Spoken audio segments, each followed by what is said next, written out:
কুরবানি ঈদে হয়তো সবার ঘরে কলিজা গিলা গুর্দা হ্যাপসা কিছুটা হলেও আছে, যেটা আমারও আছিল। তো সেটাকে আমি কিভাবে প্রসেসিং করে রান্না করেছি A to Z পুরো ভিডিওতে পেয়ে যাবেন। আর এটা দেখতে মাশাল্লাহ যতটা সুন্দর হয়েছে, খেতে মাশাল্লাহ একদম ততটাই মজা হয়েছে, কি বলবো। আর চেহারাটা দেখেই বুঝতে পারছেন কতটা ইয়াম্মি চেহারাটা। যাই হোক, প্রসেসিংয়ে চলে আসি।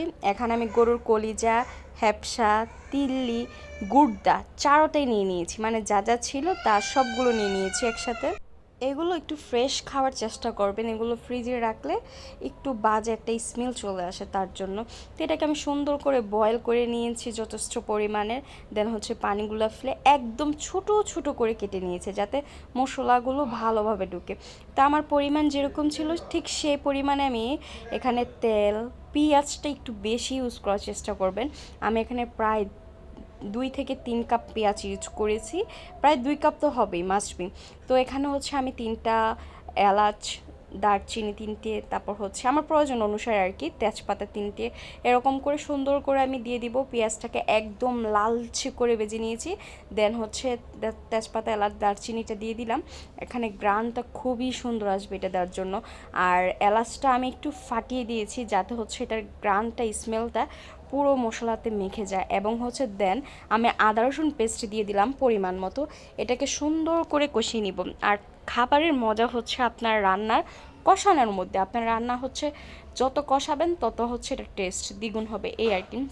এখানে আমি হলুদ গুঁড়ো দিয়েছি 1.5 টেবিল চামচ, এবং মরিচ গুঁড়ো দিয়েছি হচ্ছে 2 টেবিল চামচ, এবং প্রয়োজন অনুসারে লবণ দিয়ে দিব। তারপর হচ্ছে এখানে আপনারা যে মশলা ইউজ করতে পারবেন, গুঁড়া মশলা হাতের কাছে থাকতে পারে। তো আমার এখানে আমি একটা হচ্ছে পাঁচফোড়নের প্যাকেট ইউজ করতেছি, গুঁড়া পাঁচফোড়ন। এটার স্মেলটা এত সুন্দর, খুবই ভালো লাগে এটা খেতে আমার কাছে। তার জন্য এটা আমি মাংসতে প্রায় ইউজ করে থাকি, মাছ ভাজাতে ইউজ করে থাকি। এবং হচ্ছে গরম মশলার গুঁড়া যেটা দোকান থেকে কিনা, ওইটা একটু সামান্য পরিমাণ দিয়ে দিয়েছি, মানে হাফ চা চামচ এরকম। দেন হচ্ছে এটাকে আমি সুন্দর করে কষিয়ে নিব, একদম ভাজা ভাজা করে ফেলেছি। আপনারা চেহারাটা দেখেই বুঝতে পারতেছেন কীরকম। এখন হচ্ছে আমার ধুয়ে রাখা কলিজা, গুর্দা, হ্যাপসা, তিল্লি সবগুলো একসাথে আমি এখানে মিক্সড করে এটাকে কুক করে দিব। এখন হচ্ছে এখানে আপনি কোনো রকম পানি ইউজ করবেন না, একদমই না। এখান থেকে যথেষ্ট পরিমাণ পানি উঠে চলে আসবে। আর এটা হচ্ছে আমরা রান্না করব একদমই লো আছে, ঠিক আছে? লো আছে রান্না করলে খাবারের মানটাও ভালো থাকবে। আর এটাতে মানে কি বলবো, টেস্টটা হচ্ছে দ্বিগুণ হয়ে যাবে। আর এটাও সুন্দর করে কুক হয়ে যাবে, যেহেতু আমি এখানে কোনো পানি ইউজ করতেছি না। তো এটাকে আমি রান্না করার সময় একটু ঢেকে দেওয়ার পর যথেষ্ট পরিমাণ পানি উঠে চলে আসবে।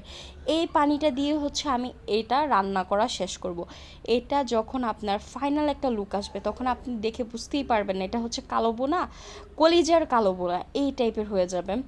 তো কথায় একটা আছে না, মানুষ এমনও আছে কলিজা বোনা কইরা দিলেও বলবে লবণ কম হয়েছে, বাট এইভাবে রান্না করলে এটা কিন্তু মাস্ট বি বলবে না।